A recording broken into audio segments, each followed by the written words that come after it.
ভাই video call করো। ভাই একটু এদিকে যান ভাই, আমার হচ্ছে না, আরেকটু যান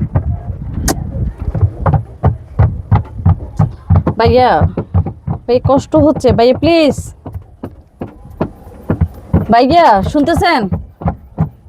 এই যে ভাই, আপনারা শুনতেছেন না? ভাই আপনাকে কিছু বলতেছে মনে হয়। ভাই আর একটু ইয়ে করে বসলে তো আমার একটু সুবিধা হতো, একটু কষ্ট হচ্ছে।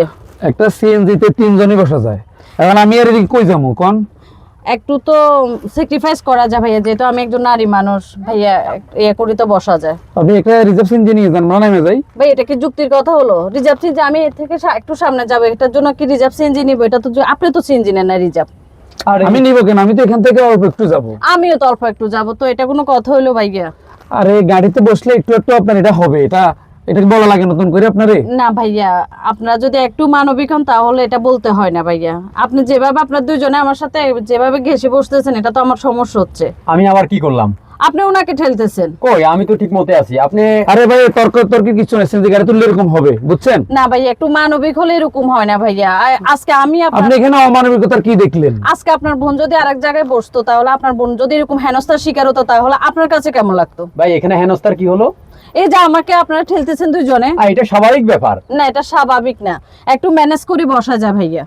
ভাই আমাদের তো ভিডিও করতেছে। এই ভাই ভিডিও কল করো। বিষয়টা আপনারা বুঝতে পেরেছেন। আজকের এই ভিডিও থেকে আমরা আপনাদেরকে যা শেখাতে চেয়েছি তা খুবই সহজ। সমাজে অহরহ এমন ঘটনা প্রতিদিনই ঘটছে। কোনো নারী, কোনো মহিলা, আমাদের বোনের বয়সী, আমাদের স্ত্রীর বয়সী, মায়ের বয়সী অনেকেই বসে যায়। আমরা পুরুষরা অনেক সময় দুষ্ট চক্রের ফাঁদে পড়ে একটু বুঝে নিই তো আমি কি বুঝাতে চাচ্ছি। সেটা না করে আমরা যদি একটু মানবিক হই, তাহলে আমার আপনার বোন ওনার মতো অন্য কোনো সিএনজি গাড়িতে যখন বসবে, অন্যকে ওনাকে শ্রদ্ধা করবে, সম্মান করবে, কেয়ার করবে।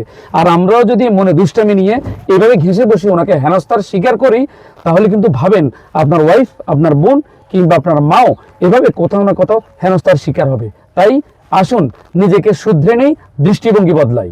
আসুন আমরা সবাই মানবিক হই।